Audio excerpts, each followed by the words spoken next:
кој воскресан мртвите по молитва на својата пречиста преемпорочна мајка, на своите славни световни апостоли, на светите отци, наши учители на Вселената, Василий Велики, Григорий Богослов, Јован Златов, светиот Григорий Палама, на светите словенски просветители, учители Кирил Метој, нивните свети ученици Климент и Наум, христските чудотворци,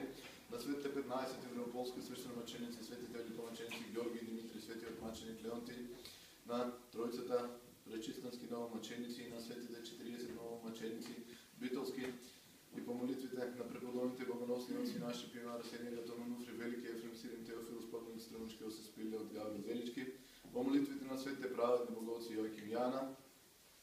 и по молитвите на светиот свештеномаченик Харалампи и на светата маченичка Валентина, чисто спомен ден го славиме, и по молитвите на сите свети да не помилува и да не спаси, ке тој не сум благ и човек го љуби Бог. Амин.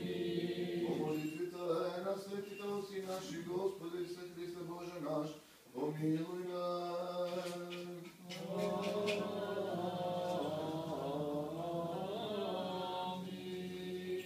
Драги браќи и сестри, нека е за многу години денешта отслужена божествена литургија од чест и спомен на светиот свештеномаченик Харалампи. Еве,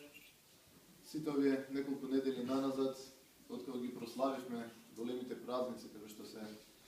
Рождеството Христово, Обрезанието Христово, Старата Нова година, откако се спомнавме и за осветувањето на водите, односно за празникот Богојавление, и откако се спомнавме за празникот Сретение, кога Христос на 40-тиот ден беше однесен во храмот да биде представен според старозаветниот обичај, веќе полека влегуваме во оние припремни недели на Великиот пост. Сите знаете дека постите се време во кое што треба да се воздржуваме од јадење на мрсна храна, но и од правење на секакво зло дело, на грешење со помисла, збор или со дело. И црквата за полека да не воведе во овие денови на овој благодатен пост, ни дава припремни недели во кои што најпрво се спомнуваме за неделата на Митарот и Фарисеот, за да се поучиме на тоа како еден грешен митар, односно еден грешен цариник, имал толку големо покаяние што кога влегол во црквата немал смелост дури ни главата да ја дигне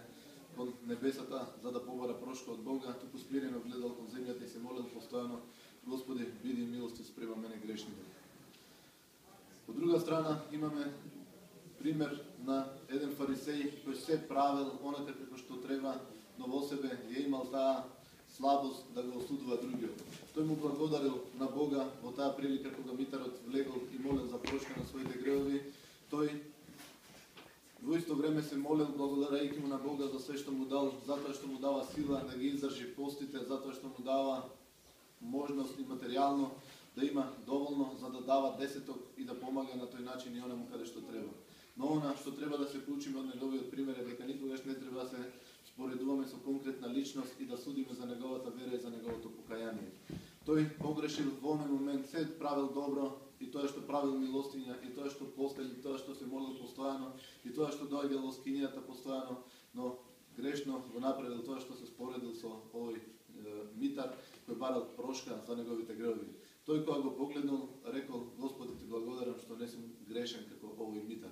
А во тој момент Господ знаел и ние преку Евангелието дека тој човек имал во себе толку големо покаяние што бил пример за покаяние кој се спомнуваме, за чиј што пример се спомнуваме и ден денеска кога доаѓаме на службите и кога се припремаме полека за да влеземе во великопостните денови. Значи никогаш не треба да му судиме на другите и да судиме за тоа каква вера имаат тие и колкаво е нивното покаяние. Туку најпрво е потребно во себе да најдеме секој еден грев и да го чистиме, а не да му судиме на другите луѓе. Следната недела веќе црквата ни го дава примерот на блудниот син. За еден млад човек кој побарал од својот татко да му го раздели имотот затоа што биле двајца браќа, ги земал сите пари од неговиот имот и заминал да ги троши секаде по светот. И кога останал безкршен денар, и кога почнал да моли за работа, и кога едва успевал да најде работа и да се нахрани и со оние што останувало од тоа што го јаделе свините, Господ Бог го просветлил за да оди и да се врати кај својот татко. Но неговото покаяние било толку големо што тој не се сметал достоен веќе да се нарече син на неговиот татко, туку рекол: ќе одам и ќе побарам само да ми даде работа, да работам кај него како обичен работник. но нашиот Отец на небесата, односно богатиот човек кој го раздал имотот, во овој пример што го спомнуваме, се израдувал толку многу затоа што се вратил. Таква е и радоста на небесата за секој од нас, кој колку и да сме далеку отишли од Бога, колку и развратно и блудно да сме го потрошили својот живот, доколку имаме искрено покаяние, Господ Бог ќе се израдува на небесата. А исто така, откога ќе се получиме на тоа, од примерот на овој помлад син, кој го раздал имотот, кој го распродал, кој го испотрошил блудно и се покајал и се вратил, треба да се получиме и на негативниот пример на неговиот брат, кој се побунил за тоа што, еве, татко му направил голема веселба затоа што тој се вратил. Тогаш, од овој пример треба да се получиме за тоа дека не треба повторно да судиме за другите. Дека радоста на небесата за секој еден човек кој ќе се врати во рамките на црквата, односно кој ќе се врати при своето семејство со покаяние, треба да биде пример и да бидеме постоа во постојан мир со него, а не да мислиме дека еве само на нас кои остануваме постојано да бидеме верни на неговото слово е само оставено Царството небесно. Царството небесно е оставено и за сите оние кои постојано го чуваат и се трудат да го чуваат тоа преку својот живот, преку нивното постојано покаяние, но Царството небесно треба да знаеме дека е отворено и за секој од нас кој искрено ќе се покае и ќе сака да се врати во рамките на црквата, односно да пристапува полека кон Царството небесно. Затоа црквата ни ги дава овие примери и позитивни и негативни за да извлечеме поука и да можеме измирени со себе и со сите други да влеземе во празникот Прочка, кој веќе го имаме следната недела, да си подадеме рака, но вистински не лицемерно само да кажеме еве прости за тоа што ти сгрешив, туку навистина да се потрудиме да се простиме еден на друг и повеќе да не се грешиме еден на друг. Затоа црквата ни ги дава овие примери за тоа како треба да изгледа нашето покаяние. Исто така, црквата не поучува на тоа дека не треба само да бидеме покаяни, туку треба тој велики пост да го држиме и со воздржание и од храна. Затоа и се дава ова последна недела од припремните недели, која се вика месопусна недела, во која што го отпуштаме месото од нашата исхрана, за да можеме полека, но сигурно да се припремаме и на телесниот пост, на кој што сме повикани сите ние според нашата сила. Но исто така, во оваа недела се спомнавме и преку Евангелието за тоа дека треба да правиме и милосрдие, да правиме добри дела, за да може да биде жива нашата вера. Не е нашата вера жива само доколку доаѓаме в црква и доколку го изговараме попусто името Божјо, а со нашите срца да стоиме далеко од добрите дела и од онаа цела милостиња која се бара да ја правиме од нас. Токму во денешното Евангелие, како што можевте да чуете, имавме пример за тоа како Господ преку парабола им кажува на оние кои го следеле дека еден ден Господ Бог кој ќе не повика во Царството небесно, ќе не подели како овците од козите, едните од неговата десна страна, а другите од неговата лева страна. И тогаш ќе им рече на оние што се од неговата десна страна,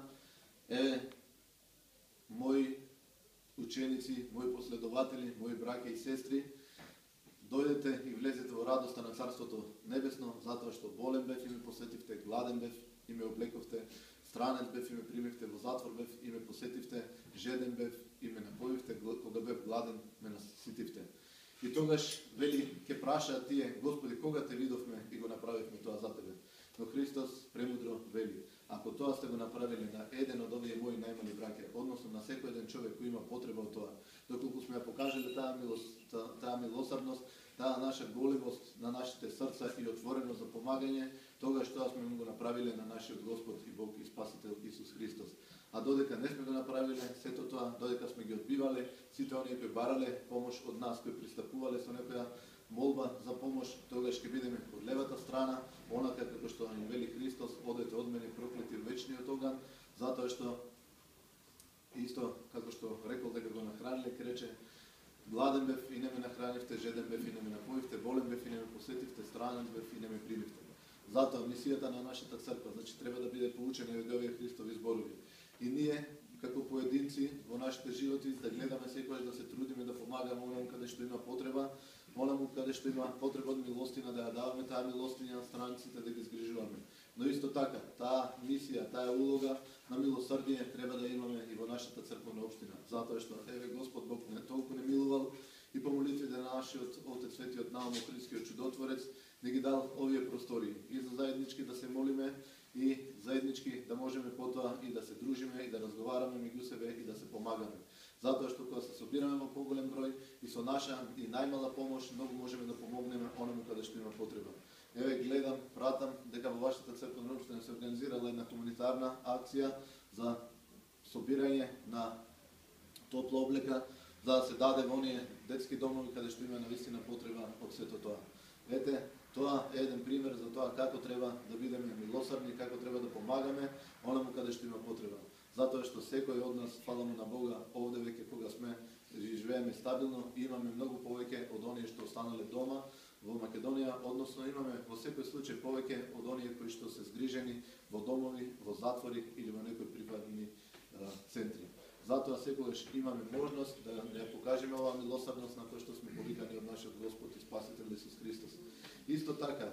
за жал, се повеќе луѓе емигрираат од нашата земја и доаѓаат во негде низ европските земји за да бараат парче по сигурна екзистенција, да бараат парче лепи по сигурна екзистенција преку самото тоа. Секогаш треба да бидеме отворени за сите оние кои што доаѓаат, луѓе кои што најпрви доаѓаат во црквата како странци, барајки да се запознаат со што поголем број, затоа што на тој начин преку контактите ни се дава таа можност да им помогнеме, да им посочиме место каде што може да ја побараат таа нивна екзистенција, да им покажеме место каде што тие бараат и некогаш и сместување. Затоа бидете секогаш отворени, имајте ги овие Христови зборови, секогаш